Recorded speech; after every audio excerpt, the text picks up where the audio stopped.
Добро вечер, јас сум Васко Ефтов, емисијата во Центар на Канал 5 телевизија. Вие сте на вистинското место, почитувани гледачи, бидејќи во наредните 50 на минути. И вие и јас имаме право да знаеме вистината. Тема за вечерва. Во кои граници, во кои рамки и во кои димензии повторно може да експлодира тој балкански експрес лонец, што ќе биде ставено на менито, и дали во рамки на таа македонска салата, која може да биде разврска на таа политичка криза во Македонија и на Балканот, ќе биде ставени нови граници, територии, име и што ли уште не. Еден од клучните гости во вечерашната емисија, Вук Драшковиќ, многу ми навела дека текот на историјата или текот на балканската историја ќе одел во сосема друг правец, ако некаде на 9 март 1991 година успеа тие демонстрации кои ги водеше Вук Драшковиќ за соборување на Слободан Милошевиќ од власта во Белград. На 9 март 1991 година многу ми навела дека е последната шанса да биде спасена таа поранешна Титова Југославија, кога тенковите излегуваат на белградските улици и ги кршат протестите кои се насочени или фокусирани за рушење на Слободан Милошевиќ. Дали тоа последниот рок? Нисмо могли. Огромна веćina народа е била за Милошевиќа. Војска, полиција, сав апарат je bio za njega. On je bio uzdrman. Da smo uspeli da tada da oborimo Miloševića, ja vam kažem da bi danas Jugoslavija bila u Europskoj uniji, da bi bila u NATO alijansi, ali ne bi bila federacija. Ja sam nedavno napisao i jedan tekst o toj virtualnoj istoriji, da sam izabran recimo 90. godine za predsjednika Srbije, kakve bih sve poteze povukao i Jugoslavija bi završila kao konfederacija. Kao konfederacija i možda, evo da vam kažem, ja sam o tome tada i razmišljao sam da se odreknemo te himne Hej Sloveni i da je zamenimo onom pesmom divnom Kemala Montena, Zemljo moja. Ali bila bi konfederacija.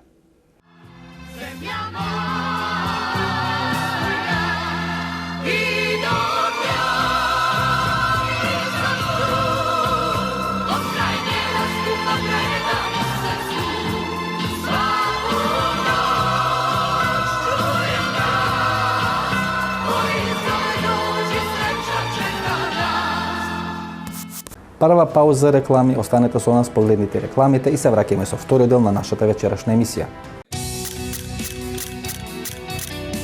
Ве вишок желудочна киселина, жиговина или надуеност? Имате пожар во стомакот?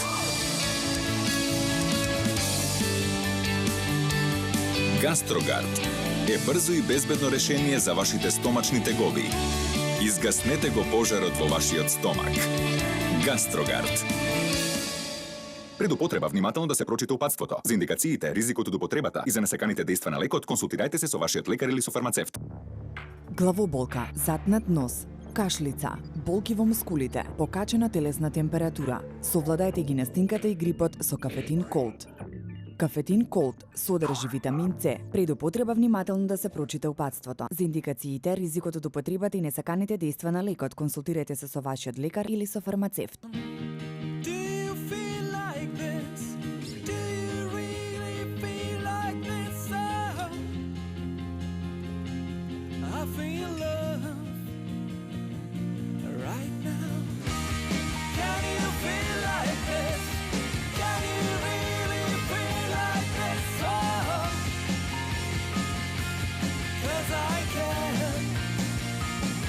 Zinalco German Lemonade. Малпигија е маргината или позната како ацерола. Исклучително богата со природен витамин С и потекнува од Барбадос. Сега ацеролата е достапна за сите. 100% природен витамин С за деца и природен витамин С за возрастни. Затоа за моите најблиски јас одбрав Ацерола алкалоид, таблети за џвакање со природен витамин С и неодолив вкус. Дали Балканот е зрел за рамковен договор или за одреден меѓународен мировен договор од типот на Дејтон, или дали Балканот е зрел за Дејтон број 2. Мене ми се чини дека сите работи и сите процеси водат во еден таков правец. За жал, сметам дека ова политичка конјунктура која сега се случува на Балканот дополнително ќе ескалира и на крајот тоа мора да заврши со некој договор, дали тоа ќе биде Дејтон број 2 или нешто слично, меѓутоа тоа е оно кон кое водат сите политички разврски на Балканот. Се подготвували Дејтон број 2. Вие бевте министар за надворешни работи, имате се уште одлични комуникации со меѓународната заедница. Има ли шанси да биде некој Дејтон број 2 направен и дали сето ова е всушност во функција на некој Дејтон број 2? Pa ne dao Bog da bude Dayton broj 2. Zašto? Zato što je Dayton broj 1 mirovni sporazum. Dakle, sporazum kojim je okončan jedan krvavi rat u Bosni. To je Dejtonski sporazum. Ovi što govore o Dejtonu 2, a veoma često govore i u Srbiji i u Bosni, kao da prizivaju novi rat, pa da bi posle novog rata usledio novi mirovni sporazum koji bi se zvao Dejton 2. Ja ne razmišljam o Dejtonu 2, ja razmišljam o Novoj Jalti. I o tome javno govorim. Odnosi danas između Sjedinjenih Američkih Država i Evropske unije na jednoj strani i Rusije na drugoj strani zategnuti su i hladniji možda nego što su bili u doba Sovjetskog saveza i u doba hladnog rata. Во четвртокот во работна посета во Москва престојуваше српскиот премиер Александар Вучич и имаше средба со рускиот председател Владимир Путин. Веќе подолго време на работната маса на Александар Вучич се наоѓа рускиот предлог за инсталирање на ракетни системи С-300 на територијата на Србија или истите ракетни системи какви што пред една година Русија веќе инсталираше на територијата на Република Сирија. Еден ден подоцна во Грција и во Атина престојуваше Владимир Путин, имаше официјални разговори со грчкото раководство. Тема на разговори се те руски енергетски проекти кои треба преку Грција да дојдат до Западна Европа. Тоа покажува дека Русија и Путин и понатаму имаат свој стратешки интерес за инсталирање на руското политичко и геостратешко влијание во делот на Југоисточна Европа и на Балканскиот полуостров. Која е клучната руска слабост во делот на Југоисточна Европа и во делот на Балканскиот полуостров? Тоа е приемот на Бугарија и на Романија во членство на НАТО и во членство на Европската унија. Бидејќи на тој начин Европската унија, а посебно НАТО, дојде безмалку до самата граница на поранешниот Советски сојуз. Русија тоа сака да го компензира со контрола на Вардарско-Моравската долина или со делење на Балканскиот полуостров на два дела. Во фонот на таа руска геостратегија се разговара за отварање на две клучни руски банки во Грција, една банка на територијата на Македонија и неколку клучни руски банки на територијата на Србија. Меѓутоа, главната руска геостратешка точка на Балканот треба да биде Република Српска. Всушност, Република Српска треба да биде руски пандан на тоа што е Косово за интересите на Соединетите американски држави на Балканскиот полуостров. Од тие причини денес американците сакаат да дојде до Дејтон број 2, односно да исправат грешката која 95-та година ја направија, кој не им дозволи на хрватите и на босанците да ја збришат Бања Лука и да Република Српска на тој начин да биде исчистена од картата на Босна и Херцеговина. Бидејќи тоа не го направија 95-та година, денес повторно американците сакаат да биде отворен тој Дејтон број 2, а во фонот на тој Дејтон број 2 се сите овие политички безбедности турбуленции кои денес се случуваат на Балканскиот полуостров. Господине Дадаковиќ, вие со вашата армија, со вашиот корпус стигате до Бања Лука. Тоа е некаде летото 95-та година, есента 95-та година. И ако некој не ве спречеше, вие ќе влезевте слободно во Бања Лука, тогаш можеби текот на историјата ќе имаше сосема поинакви димензии. Кој го спречи Атив Додаковиќ да влезе во Бања Лука? Tačno je to da je bilo ultimatuma od strane NATO-a da se prekinu operacije prema Banja Luci. Moglo je još da se oslobodi Prijedor ili neka druga mjesta, ali Banja Luka ne. Ако не беше тој ултиматум на НАТО или на тие американски структури, политички елити, ви веројатно ќе влезевте во Бања Лука. заедно со корпусот нели кој го водевте, заедно со дел на единиците на бригадите на Хрватската армија, бевте супериорни на теренот, и ако не беше тој ултиматум, веројатно ќе се прошетавте и ќе влезевте во Бanja Luka. Da, bili su i hrvatski, a i moji planovi prodiranja, obilaženja Banja Luke, prodiranja ka na pravcu Brčko, Bijeljina. I moje bilo je viđenje da će rat se završiti на границama Drine. Се ако се читат мемуарите и на Холбрук и на останатите политичари, се гледа дека таа 95-та година Милошевиќ интервенира кај Холбрук да биде прекината операцијата за освојување на Бanja Luka од страна на вашиот корпус и на делови на Хрватската армија. Значи во тие мемуари веќе може многу јасно да се прочита, да се види дека точно се знае kako je stopirana ta akcija za osvojivanje na Banja Luka. Da, tako je. Sjećam se tih posjeta meni u moj štab u Sanskom mostu.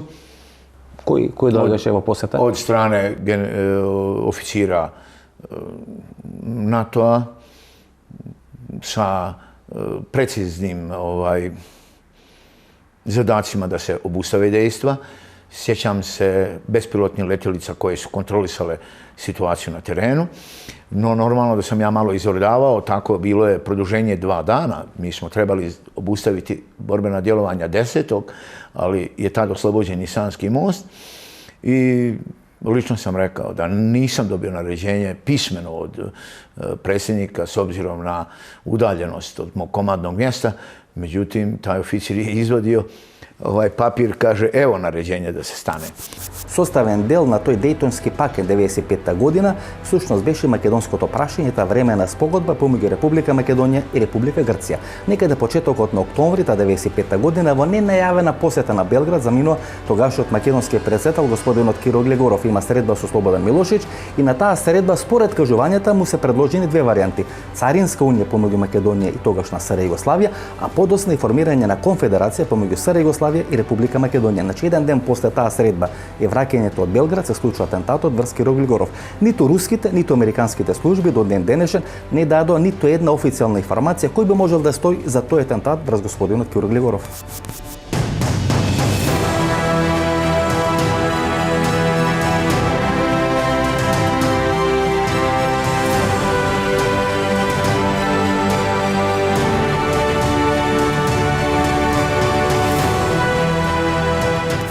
Алексеј Тимофиев е еден од најголемите експерти, според мене најголем експерт за руската политика во однос на Балканскиот полуостров.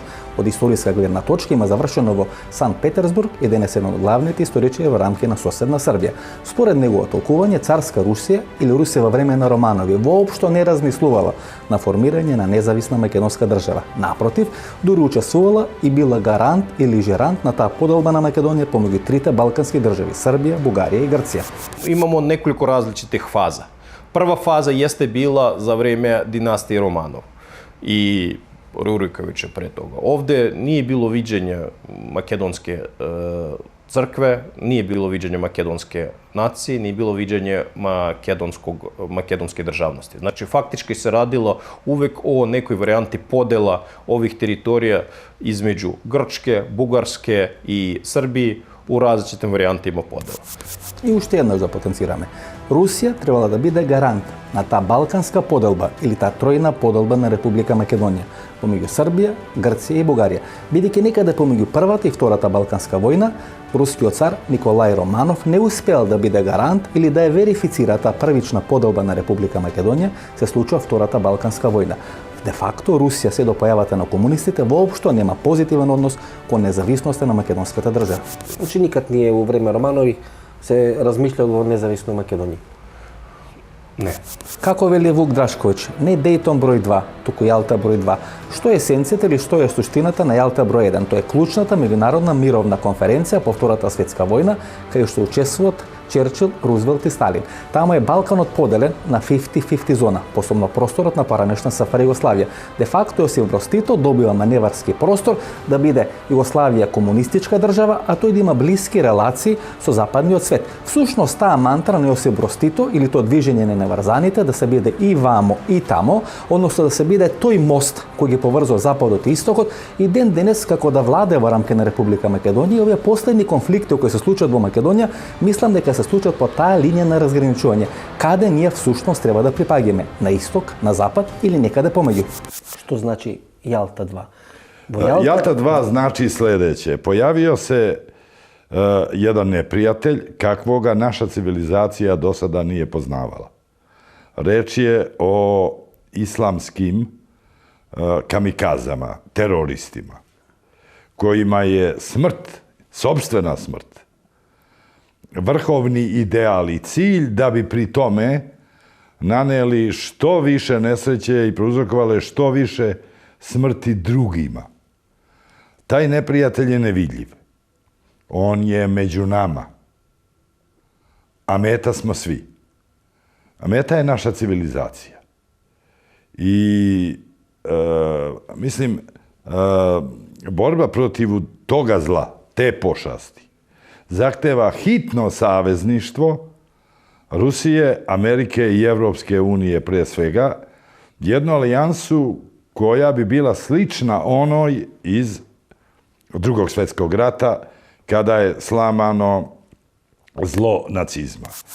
Зошто Република Српска е толку битна за русите? Бидејќи преку територијата на Република Српска, русите сака да има целосна контрола како врсто исламски радикализам на Балканскиот полуостров, а во исто време да ја спречат или да ја ограничат турската улога во делот на Југоисточна Европа. И тоа е таа голема руска геостратегија која трае веќе неколку векови. Русите влегуваат во Првата светска војна, бидејќи сакат руското знаме да го закачат на Босфорот и Дарданелите и повторно Аја Софија да ја вратат во владењето на православието. Тоа не им одговара на британците, кои ја предизвикуваат како контрамерка таа болшевичка револуција со која династијата Романови симната сцената во Москва и во Сан Петерсбург. Всушност, големиот мајстор на турските ложи во првите 50 или 60 години од нивното формирање бил секој британскиот амбасадор. Тоа покажа дека британците преку Турција сакаат да имат влијание не само во делот на Блискиот исток, туку во делот на Балканскиот полуостров. Интересно за ова наша македонска приказна, почитувани гледачи, дека сите овие дипломати кои сега се слушат дека стојат во фонот или во позадината на македонската политичка криза, имале своја помала или поголема дипломатска кариера токму во Република Турција. Od druge polovine 19. veka postojala je loža, takozvana velika provincijalna loža, ujedinjene velike lože engleske sa sedištem u Carigradu ili Istanbulu, čiji je od prvog dana veliki majstor, pa dok je ona postojala do formiranja 1909. godine samostalnog velikog orijenta Turske, veliki majstor provincijalni, kažem, Ujedinjene velike lože engleske, uvek bio britanski ambasador u Carigradu. Englezi su, ili Britanci, ali pre svega masoni, Englezi i Britanci su, kroz tih malo više od pola veka, 6 decenija svog masonskog delovanja u Carigradu i u Turskoj, činili sve što su mogli da помогнат Турској империја да опстане. Што е клучно за сите овие наши македонски приказни, кога поминуваме низ такви политички премрежи, да го фатиме или да го сватиме фактот дека британците се секојаш таа клучна сила кои имат активна улога во тие разврски на балканските и југославските простори. Еве како Јосип Брос Тито некаде 48-49, 50 година, векот на најжестоките конфронтации со Сталин, де факто е спасен од припадниците или представниците на британските тајни служби, по конкретно МИ6, со кои ги има воспоставено првичните контакти 43 година во текот на Втората светска војна.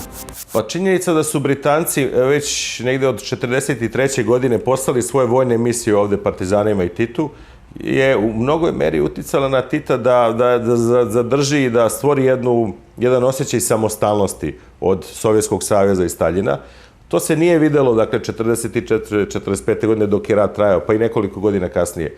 Tako da, iako je Jugoslavija na tim mirnodopskim konferencijama velikih sila, kakva je Jalta, bila podeljena po interesnim sferama na pola-pola, na 50-50, 50-50, to se, dakle, nije videlo sve do trenutka kada dolazi do sukoba sa Staljinom.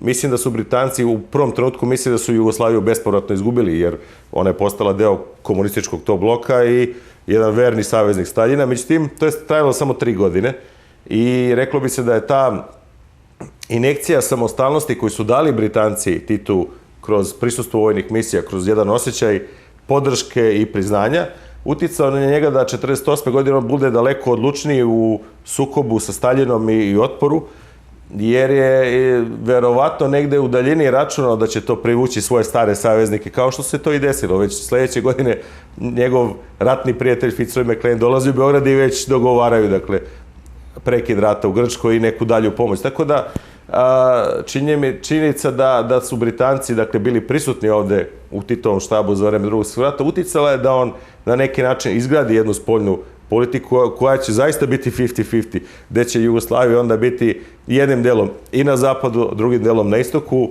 dakle, ekonomski možda bliže zapadu, ideološki bliže istoku, ali to je bila pozicija samo dok je trajao hladni rat. Dakle, u vremenu koje mi poznajemo, to su kraj 80-ih, početka 90-ih godina, takva pozicija više nije mogla da opstane i onda se Jugoslavija i raspala delom zbog toga. Како викат луѓето кои се разбират од тие работи, најдобриот ученик на студената војна беше поранешна СФР Југославија. Кога таа студена војна пропадна и СФР Југославија. Šta znači Nova Jalta? To znači da pre svega dve vodeće sile našeg sveta, Amerika i Rusija, treba da razgraniče u Evropi strateške sfere svoga uticaja. Šta to dalje znači? To znači da Zapad mora, Amerika mora, pre svega, da se odrekne ambicije i planova da Ukrajinu i ostale države bivšeg Sovjetskog saveza, osim baltičkih zemalja, 3 baltičke zemlje, prevlači u strateško dvorište Amerike. По-конкретно НАТО. Tako je. Бидејќи 2008 година Mora da se на самитот во Букуреш, naprosto, Украина, Грузија и Македонија требаше да бидат членки. apsolutno, to je strateško dvorište Rusije. Ali istovremeno, Rusija mora da se odrekne ambicija da Balkan, koji je u strateškom dvorištu Evropske unije i NATO alijanse, odnosno Sjedinjenih Američkih Država, postiče na destabilizaciju i da pojedine države ili političke stranke gura u sukob sa Evropskom unijom i sa Amerikom. To vodi destabilizaciji Balkana i opasno preti prosipanjem nove krvi. Например, Јалта број 1 имаше дефинирана Југославија 50-50. Нема више 50. Она флоскула на Черчил 50-50. Југославија функционираше на некој начин како зглоб, како серво уред кој всушност ги поврзуваше источниот и западниот блок. Дали некоја Јалта 2 би можела сега, да речеме, да ги направи Србија, Македонија, да бидат 50-50? Нема више 50-50. Или пола-пола. Istočne granice Evrope i NATO alijanse su u Bugarskoj, u Rumuniji, u Mađarskoj, a mi smo u stomaku Zapada. Mi smo u stomaku Evropske unije. Светот функционира врз принципите или договорите кои се направени во Јалта се до падот на Берлинскиот зид.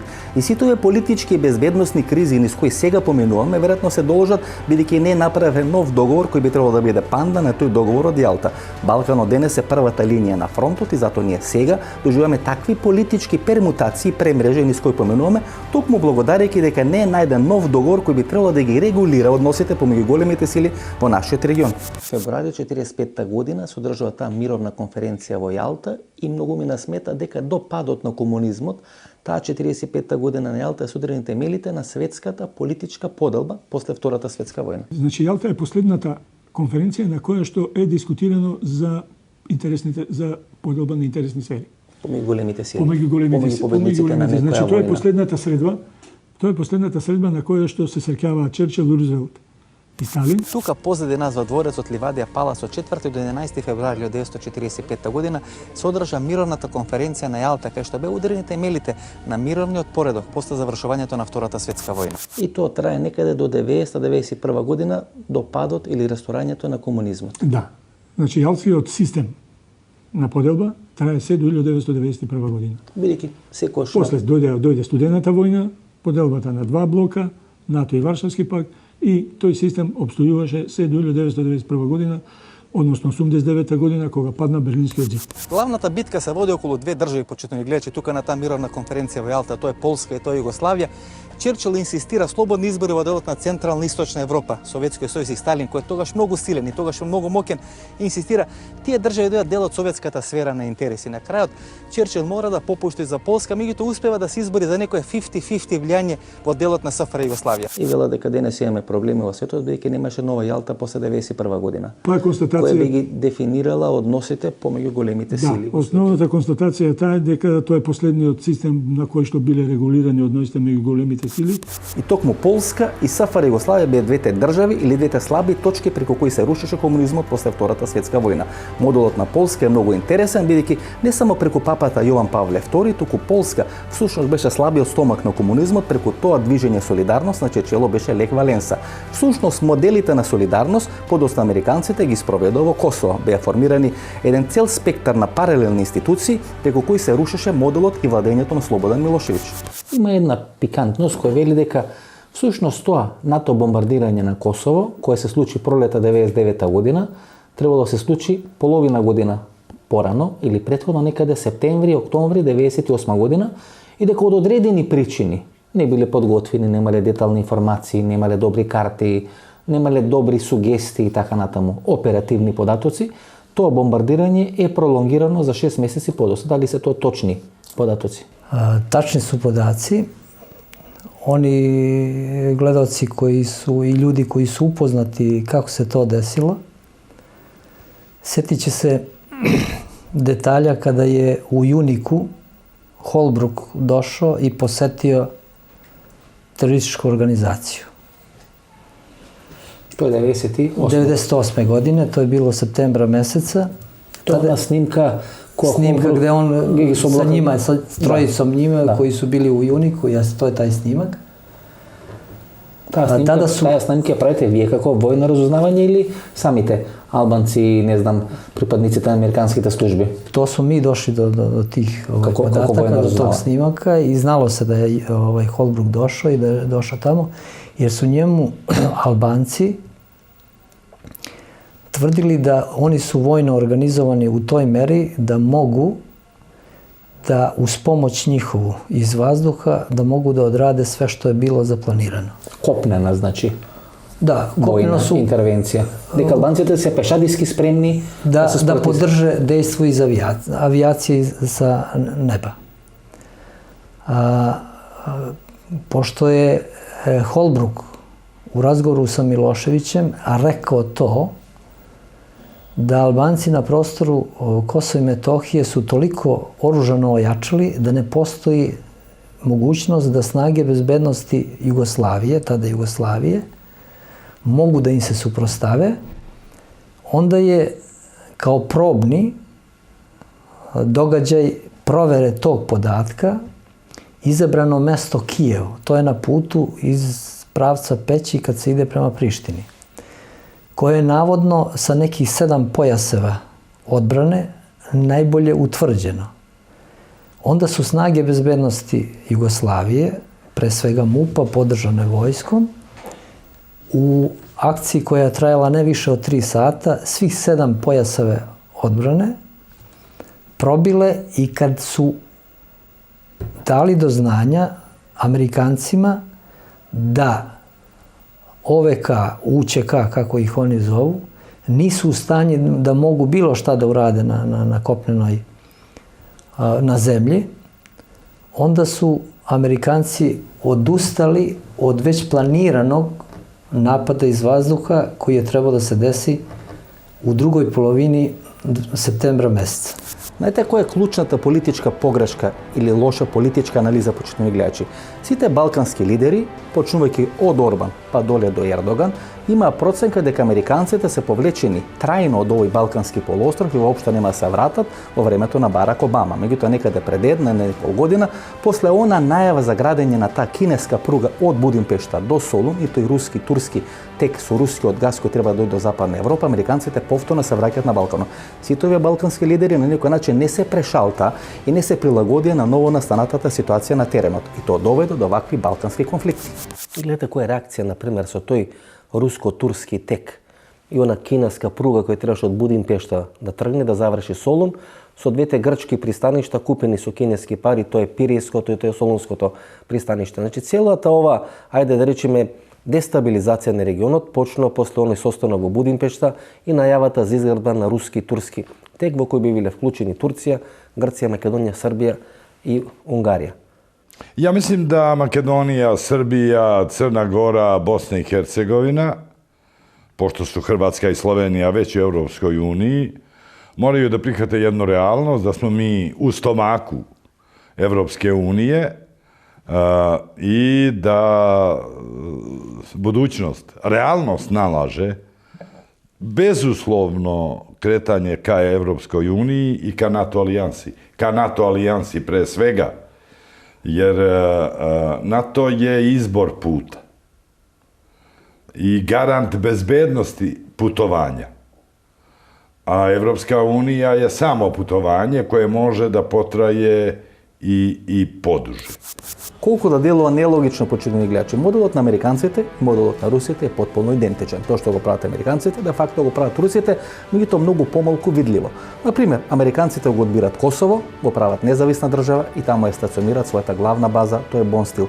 Сличното го прават русите, например, Приднестровје е територија која е отцепена од Република Молдова. Таму Русија ги сместува своите главни КГБ структури, преку таа територија всушност учесува во сите војни, било во Грузија, било во Абхазија, било во Осетија, било на Балканскиот полуостров. Освен таа територија на Приднестровје, го има територијата на Калининград, на Абхазија и на Осетија. Де факто на Русија, како исто како на Америка, им треба тие територии кои се неконтролирани од локалните власти. Преку нив не само што ги вооружуваат одредени структури кои се под нивна контрола, туку преку нив ја прават целата таа недозволена трговија шверц, дали со оружје, дали со нафта, дали со нуклеарен материјал, дали со дрога и останати недозволени средства за трговија. Многумина смета дека Приднестровје е на некој начин база кај што сите тие некои криминалци или поранешни КГБ структури доаѓаат и од таа област. Всушност, раководат со разни операции кои за потребите на руските служби или на руската држава се правени, не знам, во Грузија, во Чеченија, на Балканот, на Блискиот Исток и така натаму. Се смета дека начело на таа групација е Владимир Антифиев, човекот кој е дојден од Балтичките републики 1991-1992 година, кој пробува тамо да направи одредени операции на менување на властите, го протеруваат, го прогонуваат и доаѓа тука на територијата на Приднестровје, тука раководи со тие операции. По многим сведениям, у меня есть конкретные документальные доказательства, которые показывают, что они участвовали, батальоны вот этих, значит, Приднестровья, участвовали группы в грузинско-абхазском конфликте, они участвовали на Балканах, вот когда нужно было, вот тоже 97-й год, 96-й год, там тоже, значит, участвовали там в этих событиях, возможно, до сих пор там влияют еще на эти события. Они участвовали в событиях 93-го года у Белого дома в России. Естественно, что здесь, в Кишиневе, они участвуют фактически неограниченно и фактически очень сложно установить, которые из них участвуют, потому что они на самом деле беспрепятственно переходят границу из Приднестровья в Кишинев, например.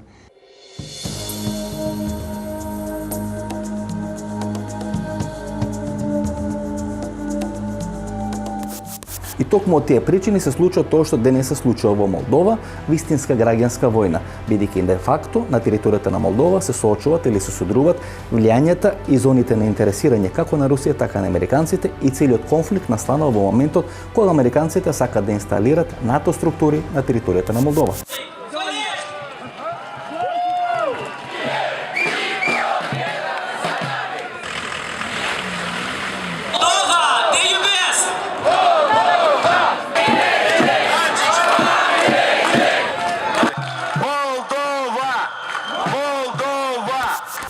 Вук Драшковиќ беше вице-премиер на српската влада кој се случува тие преговори во Рамбује.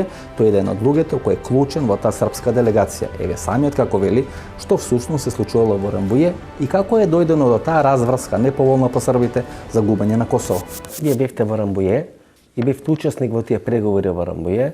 Од американска страна е господјата Олбрайт, од косовска страна поширока екипа. Олбрайт е на крају дошла. Поширока екипа од косовска страна во која е и Хашим Тачи.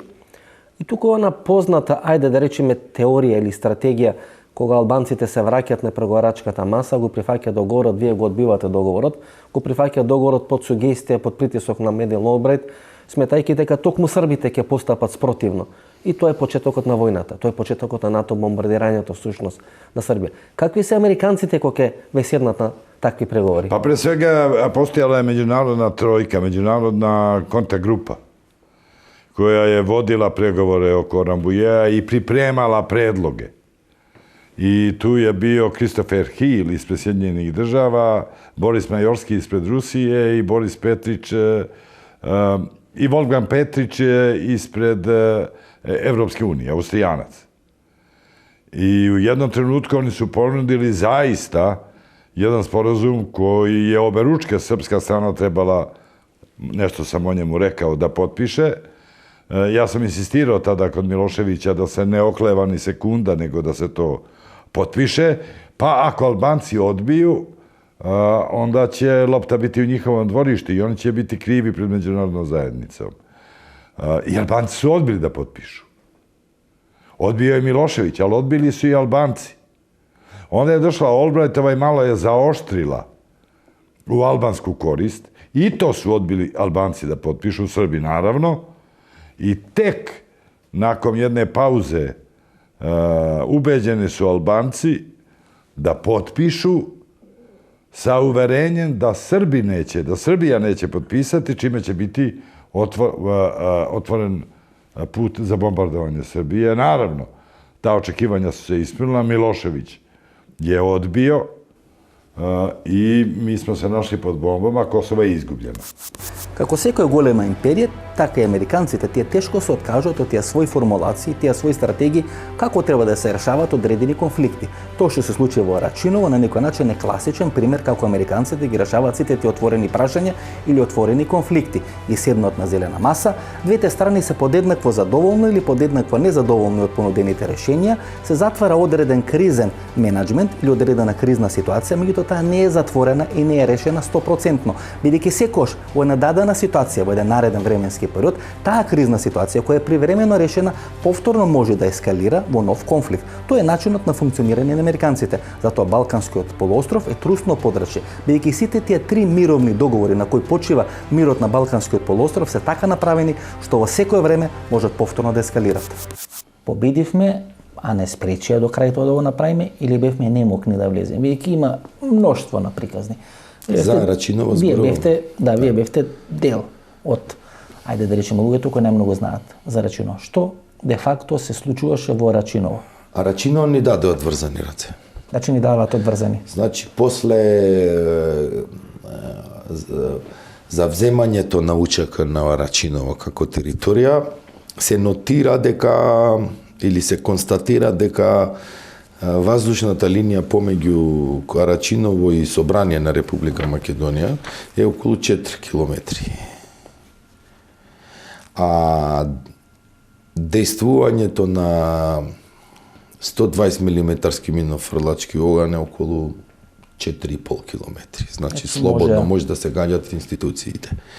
Од Рачиново. Од Рачиново. И како добра легитимна цел и основ, бидејќи веќе Рачиново се сметат за закана врз државата и институциите на државата, значи не се работи за Липково кое што е нели километри, него веќе во предворието условно на државата.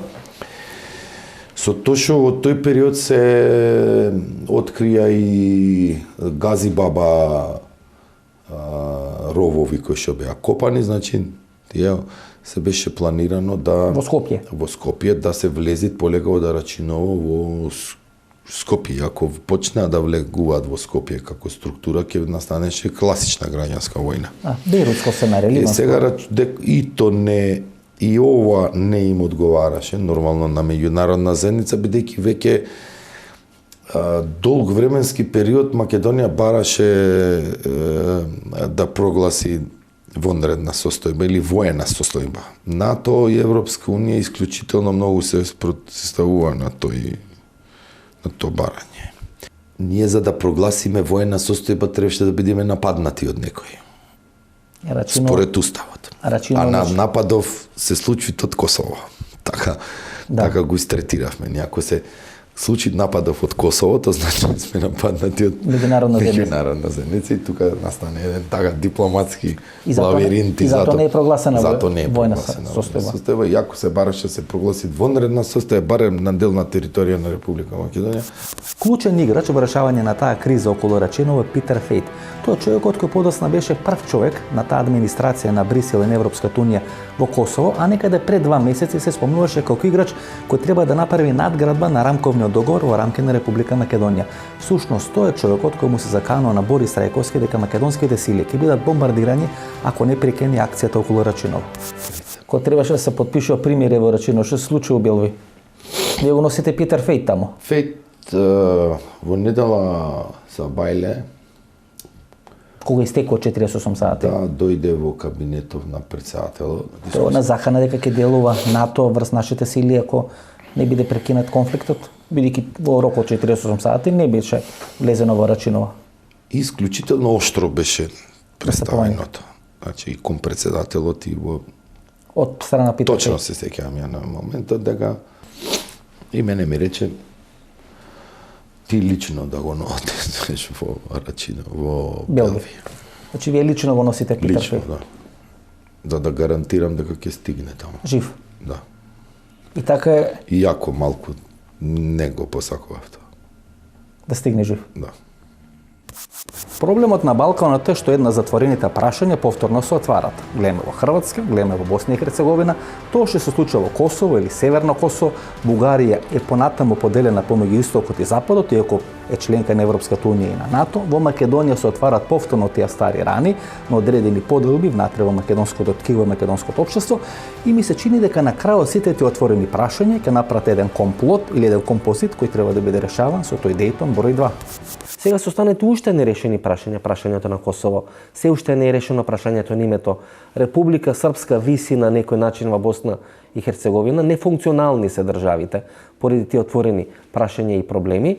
И затоа луѓето веројатно заговарат Дејтон 2 за да бидат решени не како мировни договори тие отворени прашања, туку како, ајде да речеме, политички договори, тие отворени прашања кои му прават проблем на Балканот да функционира. Косово. Да кrenemo од проблема Србије. Mi smo u Rambujevu 99. mirovnim pregovorima imali otvorenu ponudu da se zagarantuje međunarodnim ugovorom teritorijalni integritet Srbije i suverenitet nad Kosovom, a da se Kosovu da onaj stupanj autonomije koji bi bio čak i više od autonomije i malo manje od nezavisnosti. Ali ipak u okvirima države Srbije.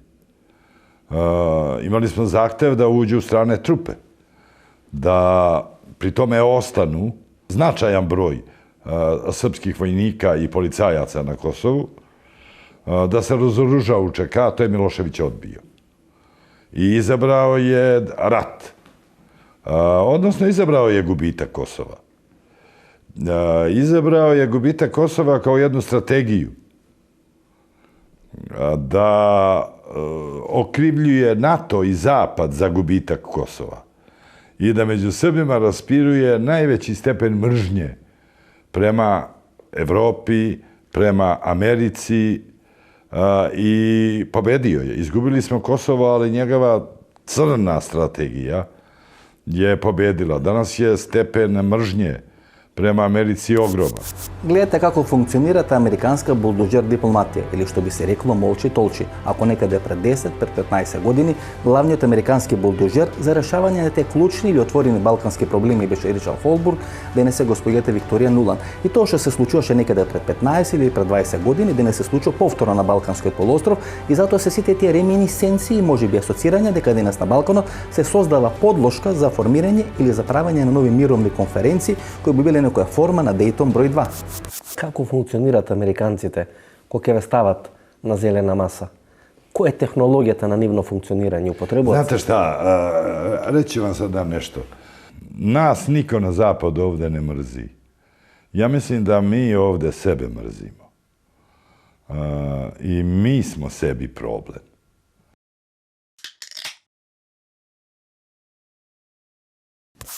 Како велат црногорците, ми и Руси 200 милиона, ми без Руси 2 камиона.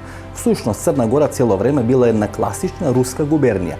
Меѓутоа, таа класична руска губернија американците сакаат да стават под своја контрола и тоа успеа да го направат со влезот на Црна Гора во членство во НАТО. Тоа предизвика силни политички турбуленции во Подгорица и во Црна Гора, меѓутоа американците ни по секоја цена нема да се откажат од својата контрола врз таа мала Црна Гора.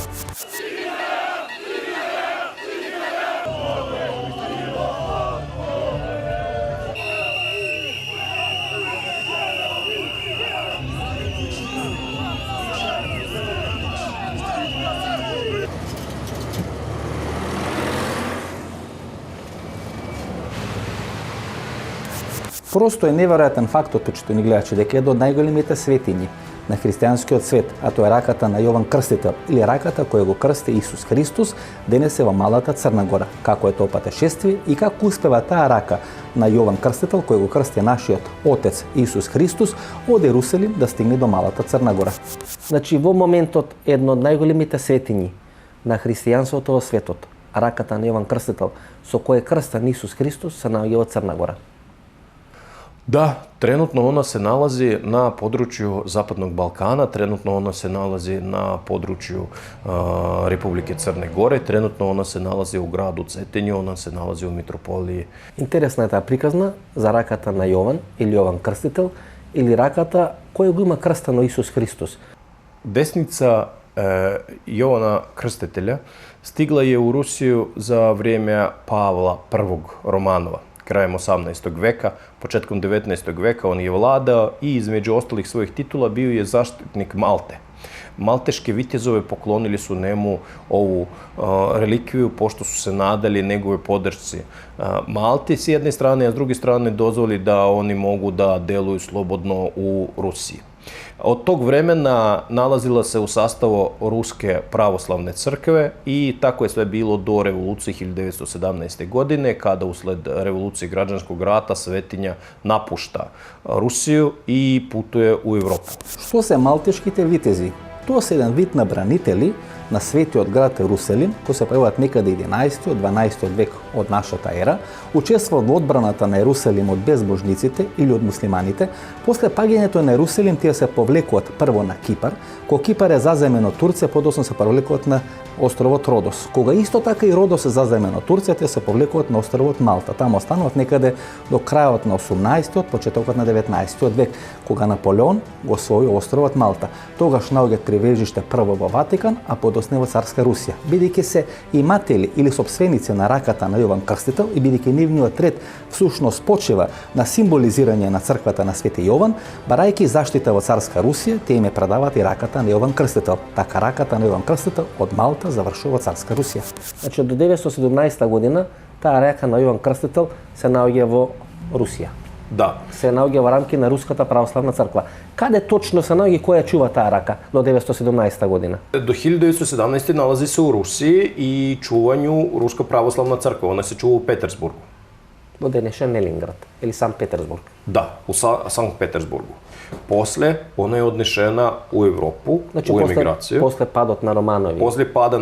После пада Романових и после стварања граđanskog rata, bolševički vlasti. Dakle, bolševici su uništavali svetinje, oni su prevrtali rake, iz njih su vadili kosti i kosti su bacali na sve strane. Oni su od kosti svetinja pravili su muzeji. Te muzeji su do skoro postojali, do pre 20 godina, do pada komunizmu u Rusiji. I u takvim okolnostima te mošte su morali da budu spašeni. Oni su bili spašeni. 1917 година во Русија се случува таа болшевичка револуција. Тоа значи дека Руската православна црква треба да ја напушти територијата на денешен или поранешен Советски сојуз. Тоа значи дека раката на Јован Крстител не може понатаму да остане на територијата на тогашниот Советскиот сојуз или денешна Русија. Раката има неколку фази на свое префрлање на територијата на Европа. Некаде 1917 година од Санкт Петерсбург раката на Свети Јован е префрлена во Данска. Од Данска некаде 1928 година е префрлена во Германија. Како во Германија се гледа дека на власт може да дојдат нацистите, 1929-1930 година таа рака се носи во Србија и во Белград и се сместува во капелата која е во составен дел на Белиот двор кај што живееше династијата Караѓорđević, а после Втората светска војна Јосип Броз Тито. Били su prevežene iz Berlina u Beograd i ovde u Beogradu su trebali da budu negde pohranjeni. Pošto najbezbednije mesto u redovima ruske emigracije bi bila neka crkva, ali takve crkve nisu imali niti sefova, niti nekih drugih načina za čuvanje, onda ta ruka sa nekim drugim relikvijama, to je bila ikona Bogorodice i još neke relikvije, bili su pohranjene u kapeljice na Belom dvoru. После капитулацијата на Југославија на 6 април 1941 година, династијата Караѓорđević ја напушта територијата на поранешна Југославија. Заедно со себе го зема целото свое богатство. Тоа богатство е префрлено од градот Никшиć, кој се наоѓа во денешна Црна Гора. Со тоа богатство е префрлена и раката на Свети Јован. Бидејќи раката на Свети Јован не се сметала за толку света и за толку богата, таа ја оставаат на територијата на Црна Гора во манастирот Острошки. Таму го дочекува доаѓањето на германците. После падот на германците или на окупацијата, таа рака е сместена во музеот во Црна Гора, а денес се наоѓа во манастирот на Цетење, кај што е центарот на таа архиепископија која раководи владиката Амфилохија. I tu dolazi do dolaska nemačkih trupa u Beograd.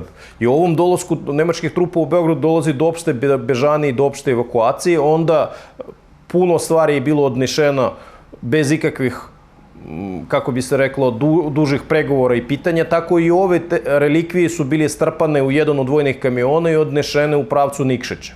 Vrednije stvari, znači zlato i neke dragulje, bili su utovareni u avione i zajedno sa vladom i sa novim mladim monarhom otišli su iz zemlje. A to što su oni manje smatrali vrednim, pohranili su u manastiru Ostrog.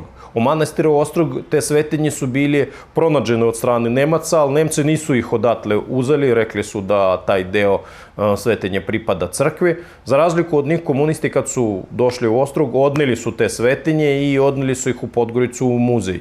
I tamo su oni u muzeju bili čuvane do pada komunizma, do 1991. godine. Posle toga dolazi do prenošenja te ruke, te desnice u manastir i tako čuvaju se i danas na Cetinju u manastiru. Ако е донесена на чување, ја побарала ли Руската православна црква некогаш назад раката на Јован Крстител, бидејќи таа е нејзина, ја дала овде само на чување? Светињи путуju Божом волјом. Тамо где oni stižu ne samo ljudskom željom i ne samo ljudskom voljom, nego i voljom nekih viših sila. Tako da u ovom trenutku desnica Jovana Krstitelja štiti pravoslavni živalj Crne Gore. Gde će biti dalja volja Bože, gde će ona dalje da kreće, o tome zna samo Gospod Bog. Имаше пишување во белградските и во црногорските медиуми дека во тој процес на создавање на независна црногорска држава има една интересна средба на Филип Војановиќ, тогаш председател и денес председател на Република Црна Гора, негова посета на Ватикан и средба со овие високи представници на редот на малтешки витези кои инсистират дека Црна Гора би добила лесно независност ако им ја предаде раката на Јован Крстител нив, бидејќи историски им припаѓа. No, ja mislim da takvu stvar kao što svetinju poput desne ruke Jovana Krstitelja davati nekom mogla bi samo ta institucija koju nju posjeduju. Trenutno tom svetinjom vlada Srpska pravoslavna crkva, odnosno Mitropolija Crnogorsko-Primorska. I ja ne verujem da bi moglo da dođe do takvih nekih ideja i poteza bez pristanka te institucije. Ravno i ne verujem da bi ta institucija dala bi sličan pristup. Srpska pravoslavna crkva je jedna od pravoslavnih crkvi koji su izuzetno spremni da čuvaju svoje svetinje i ne verujem da bi došlo do tako nekih ideja. Тука некаде е крајот на нашата вечерашна емисија. Останете со нас, погледнете и рекламите и подоцна се враќаме да одјавиме емисијата. Ве вишок желудочна киселина, жиговина или надуеност? Имате пожар во стомакот? Гастрогард е брзо и безбедно решение за вашите стомачни тегови. Изгаснете го пожарот во вашиот стомак. Гастрогард. Пред употреба внимателно да се прочита упатството. За индикациите, ризикот од употребата и за несаканите дејства на лекот, консултирајте се со вашиот лекар или со фармацевт. Главоболка, затнат нос, кашлица, болки во мускулите, покачена телесна температура. Совладајте ги настинката и грипот со кафетин Колд. Кафетин Колд содржи витамин С. Пред употреба внимателно да се прочита упатството. За индикациите, ризикот од употребата и несаканите дејства на лекот, консултирајте се со вашиот лекар или со фармацевт.